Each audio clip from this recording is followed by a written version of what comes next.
महाराज की जय हो। महाराज, एक व्यक्ति आपसे डाकुओं के संबंध में मिलना चाहता है। महाराज बोले, ऐसा आदमी कौन है जो डाकुओं के बारे में बात करेगा? उसे तुरंत यहाँ पर लेकर आओ। कुछ समय बाद ही वह पहरेदार लखन को राजा के सामने लेकर आया। लखन बोला, महाराज को मेरा प्रणाम। महाराज, मेरा नाम लखन है। महाराज बोले, कहो नौजवान, तुम डाकुओं के बारे में क्या बात करना चाहते हो? लखन बोला, क्षमा करें महाराज, मैं इसके बारे में आपसे एकांत में बात करना चाहता हूँ। मंत्री ने कहा, अरे दुष्ट, क्या तुम जानते नहीं, यहाँ राजा के सम्मानित और विश्वास पात्र व्यक्ति मौजूद हैं। जो तुम कहना चाहते हो वह सबके सामने ही कहो।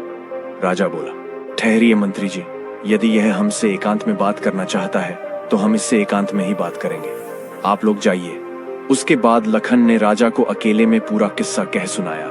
महाराज, इस तरह मैं उन डाकुओं के सरदार का विश्वास पात्र आदमी बन चुका हूँ और अब मैंने उसे अपने जाल में फंसा लिया है। अब बस उसे और उसके साथियों को पकड़ने के लिए मुझे आपकी सहायता की आवश्यकता है। यह सुनकर राजा बोला, बहुत खूब लखन, तुम्हारी चतुराई और साहस से मैं बहुत ही प्रसन्न हूँ। उन भयानक डाकुओं को पकड़ने के लिए जो भी सहयोग चाहिए मैं करने को तैयार हूँ। कहो क्या करना होगा? लखन बोला, महाराज, परसों रात को आप कम से कम अपने 100 सैनिकों को मेरे साथ भेज दें। मैं सभी को उन डाकुओं के अड्डे पर ले जाऊंगा, जहां पर वह सैनिक उन डाकुओं पर आक्रमण कर देंगे और उन डाकुओं के गिरोह को गिरफ्तार कर लिया जाएगा।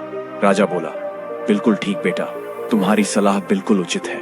हम परसों रात को अपने सैनिकों को तुम्हारे साथ भेजेंगे। तब तक तुम यही राजमहल में रहो और हमारे मेहमान बनकर रहो। उसके 2 दिन बाद लखन अपनी योजना के अनुसार सैनिकों को लेकर डाकुओं के अड्डे पर पहुंच गया।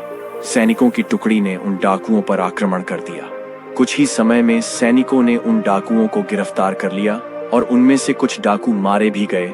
जो बचे हुए थे उनको महाराज के सामने पेश किया गया। वहां पर लखन को देखकर डाकुओं का सरदार चौंक गया और मन ही मन सोचने लगा कि कितना बड़ा धोखा हो गया। इस शैतान के बच्चे लखन ने हमें कहीं का नहीं छोड़ा। अगले दिन दरबार में सभी दरबारियों और मंत्रियों से विचार विमर्श करने के बाद राजा ने उन सभी डाकुओं को जीवन काल कारागार की सजा दे दिया। उसके बाद राजा ने कहा, लखन, तुम्हारी बहादुरी से हम बहुत ही प्रसन्न हैं।